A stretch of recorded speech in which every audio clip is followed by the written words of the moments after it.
Instinct Radio. Hey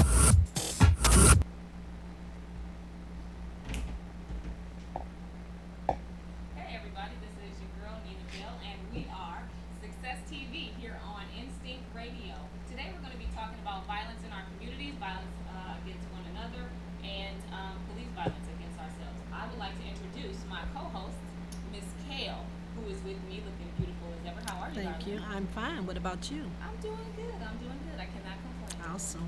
All right. Is there anything that you want to say before we go ahead and get started? There is. You know, when we got ready to do this show, we put a lot of thought into it and we contacted a lot of people. And I'm all about one of those people that's all about action. You know, we have a lot of people saying that they really want to help stop the violence, but we needed someone here that was from the political arena. We reached out to all of them. Everyone said that they were booked at the time. Reached out a month ahead of time. I'm big on, we need to vote for people who are doing what they say they want to do. Someone who are not just talking about it and trying to be on the bigger shows where, they can get the publicity and things like that. They need to come wherever we are. Whenever someone violence, we need someone here. They need to, if they can't make it, they should have a representative. I emailed every council person, 11 or 12. No one returned my call. I emailed 2 police stations. They could not get approved to have a representative here on our show. It's not about what you say, it's about what you do. And we need some people to stand up and do something because it's imperative that we stop the violence so we won't be going through what Milwaukee is going through now. Everyone probably knows, what happened yesterday. We don't want that to come here. We don't want that anywhere in the world, but we definitely don't want it here in Georgia. So when someone is asking you to come and participate, yes, we may not have all the answers, but this is a start. And we need everyone to start somewhere. So remember that when you're going out to vote for people, not just for the presidential election, but when you're going out to vote, remember that. Remember who you see that are keeping their word, not just talking about it, but being about it. That's what it's all about. So let me get off my soapbox. We have here today with us Mr. Richard Rose from the NAACP. Thank you so much for coming in. I know you was very busy, but thank you for taking my calls and coming in willingly to help stop the violence. Well, we are here to serve the community, and it's my honor and pleasure to be here. I try to go where they need me to be. We appreciate that. So we're going to be calling on you next month because we're going to be talking about voter registration. So I'm going to need you to commit to sending someone here, okay? I can do that. Getting that done today. All right.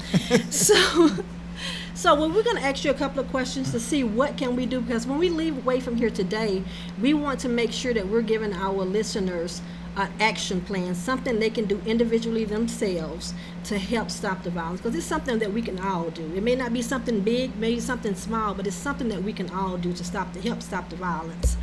So we're going to talk about law enforcement for a little bit, and you and I was kind of DeKalb County is spending around approximately $800,000 on police vests. They're going to have the cameras in them where they can kind of see some of the things that's going on. How do you think that's going to help both sides? Well, I think what it does is provide a measure of accountability where every action is being recorded so that the public knows what's going on. In prior years, before the advent of all the super electronics, it was the policeman's word against the citizens, and the policeman won out. Violence against people of color is nothing new. As a matter of fact, we have to understand that beyond policemen first was peace officers, but it became a way to incarcerate black men so they could be leased out to businesses. Right here in Atlanta, Chattahoochee Bridge Company was famous for having black incarcerated men work basically for free, and that went on all over the South. Cotton fields, pulpwood companies. So that's where this came from. So even when you add black policemen, and of course a generation ago, when Atlanta first hired its first black policeman, they had to change clothes in the Butler Street YMCA. They were not allowed to come to the police station.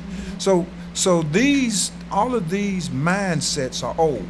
America is a white supremacist nation. It has never repudiated white supremacy, the mistreatment of not only Africans but Asians, but Native Americans. So we've got to embrace understand all of these things that happen, and how they react. You know, a part of the violence in our community is economic based. That we fighting over scraps. You know, we've been herded into areas. You know, there's a reason why. You talk about 1920s and 30s New York. You talk about Harlem, because that's where they had to live. And in Atlanta, the old Fourth Ward, they moved out to the west side around these schools was another area. So when you put people in stressful positions, they're going to react in a stressful manner that can lead to violence. Now, with a generation ago, it was fist fights. Now, proliferation of all kind of handguns. Just last week, a 22-year-old was killed with an AK-15. Oh, wow. And that's a weapon that I would not have conceived of when I was in high school and college. So, but I know now, you know, I know things have changed, and we talked about this before, because we have social media now, we have the live streaming, so a lot of that's coming on, but police are making excuses of why other people are seeing things that they're not seeing. Do you think them having the camera in their vest it's a step forward where it's going to be able to help both sides? It's going to help the police officer say, yes, this is what I did and my camera proves that, and it's also going to be able to help the victim say, I wasn't doing this and I wasn't doing that, and they can see that on the vest. Do you think that's a step in the right direction? Well, it's a start, but a big thing, a point we make is that we need to improve the competence evaluations of police officers. I talked to a clinical psychologist who used to participate in doing competence evaluation. We need to do that for policemen. It needs to be stricter, and it needs to be regular, because things happen in people's lives. Their attitudes change. So we can't go on a police officer's 20-year-old competence evaluation to see how he or she is going to react tomorrow. It's not going to happen. I agree. So one of my questions was about, and you kind of answered that already, if law enforcement professionals are sworn in to protect and serve our community, how come the people of color just don't see it that way? They don't see that they're there to protect. We don't see that they're... There's been a history of harassment, and so everybody must face up to what has happened, what the history has been. If we deny history, we are doomed to repeat it. Every time you see on TV a depiction of Alcoholics Anonymous, they come in, they stand up and they say, hey, my name's Richard, I'm an alcoholic. America must admit to its racism if we're going to get better. If we keep denying it, we're going to be in the same place. Here, America still celebrates a failed insurrection against itself in terms of the Civil War. We're 155 years later, and Georgia is home to the largest shrine of white supremacy in the history of the world. All of these things bear onto the psychology of all of its citizens. It tells white people it's all right to abuse black people. It tells black people that, hey, I better look out because abuse is coming down the road. So it's not simplistic, but it's doable, but we have to face up to where we are. Okay. Now, I had a quick question. Actually, we have a caller on the line. Who is the caller? We're not ready for the caller as of yet. Take it. What's the person named Sean? Okay. Okay. Sean, he's on Facebook Live as well. Sean, we're not ready yet. It'll be a few minutes. I'll let you know on Facebook Live when we're ready for you to call back in. Thank you. Okay. So I had a question as far as dealing with the NAACP, because a lot of people may not actually, they've heard of it, they know it's around, but they would like to know what exactly is the organization and what does it do to help, the people in the community.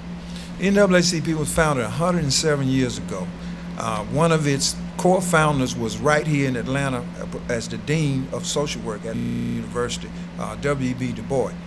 And it's named the National Association for Advancement of Colored People because it included all people of color. It was just not African. It includes Native Americans who, had to march from Georgia to Oklahoma and far west to leave their lands.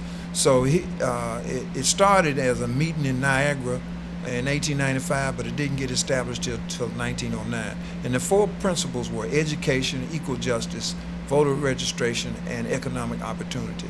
107 years later, we still have the same issues, and so we still fight. We wish there was not a need for the NAACP, But there is, we are doing, working to be an advocate for community issues. And I just remind your listeners, the Jewish community has a lot more resources than we do, but they have B'nai B'rith as an advocacy organization. So we need ours. Unfortunately, 98% of African Americans are not members of the NAACP, and that limits what we are able to do. We operate on volunteers. Yesterday we trained 22 volunteers to go out and do voter registration. So we working every day. So then, as far as the NAACP, how can people, I guess, get in touch? Because now that you're telling them what it is, and now it's like, oh, okay, that's an organization that helps us. Oh, okay, they actually need us as far as volunteers are concerned. How can they reach out to you all and get that information? They can follow us on Facebook, Atlanta NAACP, on Twitter and Instagram at NAACP Atlanta, and our website is nacpatlanta.org. Okay. I can tell you on Facebook, y'all are very active. We're very active. Very active on we Facebook. organized a march about the first weekend in July. We had over 11,000 people. Okay. And so we working. The outrage is clear. We are all tired of the violence inside the community, outside. Right. Exactly. So as my last question, I don't know if Nina may have any more, but as of my last question, what would you like to see that the police officer do to make things better? And also, what would you like to see we as a people, what can we do to make things better, to stop the violence?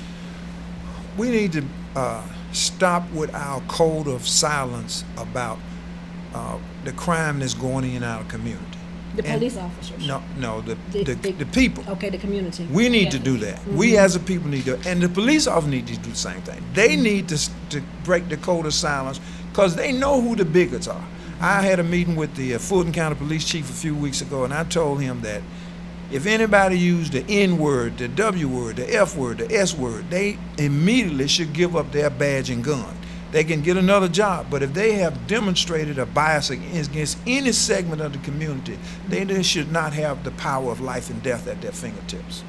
Okay, That's very good. good. Because that's, that's something to speak on. My thing Exactly. is, of course, that we have a code of What they call the blue wall right, silence. Yeah. Code of Exactly. silence. So Right. therefore, I mean, it's not like they're going to go against their own. Right. You know what I mean? So it's Right. like, how do you stop that type of situation? It's like, okay, yeah, you're higher up, Right. police chiefs and all that.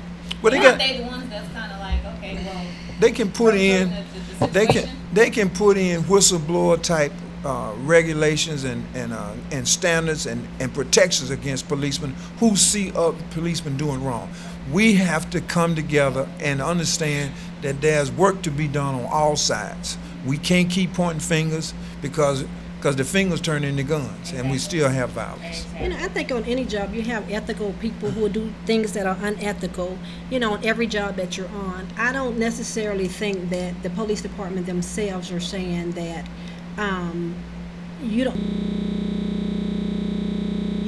you have those people in every job field that you have who are just unethical, and they're just, they're afraid that they're going to lose their job. No one has told them that. I've worked around a lot of them in corporate. No one has told you that you're going to do that. So you as a person, if you value your character, if you have integrity, and you stand for what you believe in, I don't care what job you have. As a police officer, is corporate, is working at AT&T, if it's working at Walmart, is working at Kroger's. If you have that character and you see something is wrong, you are going to say something. Well, you and should. that's what we want people to do. You should say If something. you have the right character, and if you believe in what you feel, you're going to say something. Scare tactics will not stop you from doing it. And I think that's what we need to make people understand.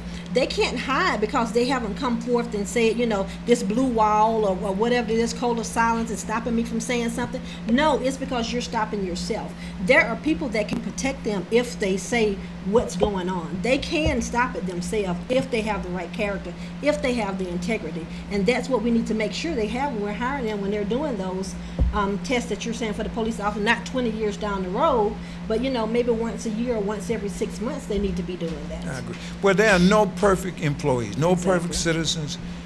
Every system needs checks and balances. I tell, I'm an accountant by profession, the money says, "In God we trust."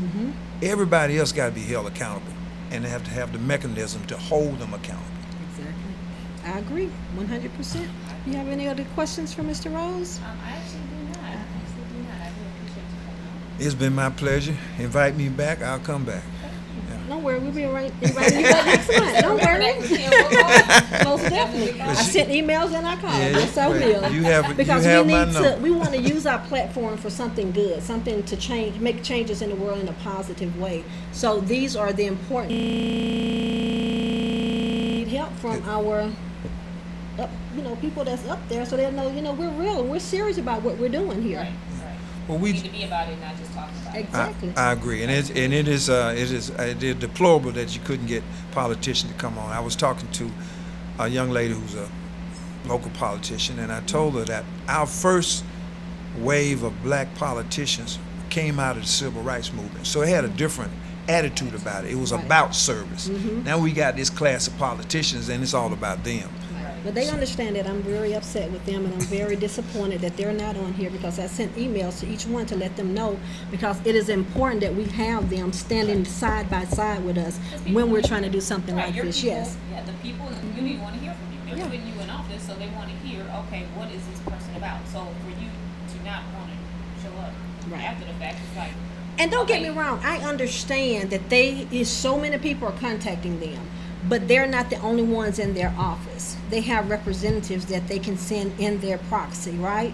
So Well, that's what I'm saying. Some of them probably do. Some of them have very little. They might share assistance and so forth. I know a good friend of mine, just Vincent need them to Ford, say yes. he shares a assistant. So, but public service is what it's all about, and that's more than just a talk. Exactly. That's not a catchphrase. That should be action. And that's just what we're saying. Yes. I agree Thank you, with Dr. Rose. Thank you, you. Mr. Rose. Thank you so much You're for welcome. coming in. We appreciate you. You are the president of the Atlanta NAACP. I am. See, we got the big guns up in Exactly. here, y'all. The president is. Right. All So right, thank you then. so much for joining. We really appreciate you coming in. You're quite welcome. Okay? All right. Good meeting you. All right, everybody, we are getting ready to go ahead and take a break here on Instinct Radio. We hope that you guys are getting some good information here. Again, we are talking about violence in our communities, violence against ourselves, and violence in dealing with our community. So if anybody has any questions, please go ahead and feel free to give us a call at 478-569-6474. Or you can hit us up on Facebook Live, and you can also text that number that I just said as well. So we're going to go ahead and we're going to take a break right here, and we'll be back in just a few moments. All right? Look forward to seeing you. The biggest station in the world, playing all of today's hits. You're listening to Instinct Radio.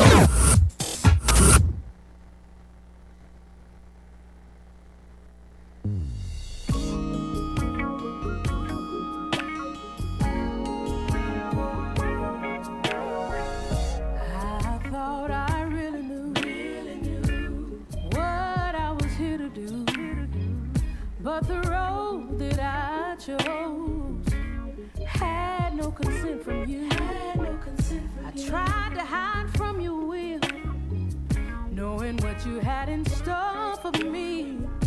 You said you would give me. How could I disagree? Oh, I will go. I will do your will. I don't wanna make another move without you. I just wanna be what you planned for me to be. I don't wanna make a move without you. So now I change my way, knowing that you'll never leave me astray. For your word is my voice. I follow you any day. Send me, I will go. Please tell me what to say. I won't be led by man, but by your perfect plan. Send me, I will. I will do your will. I don't wanna make another move without you. I just wanna be what you planned for me to be. I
what you want me to.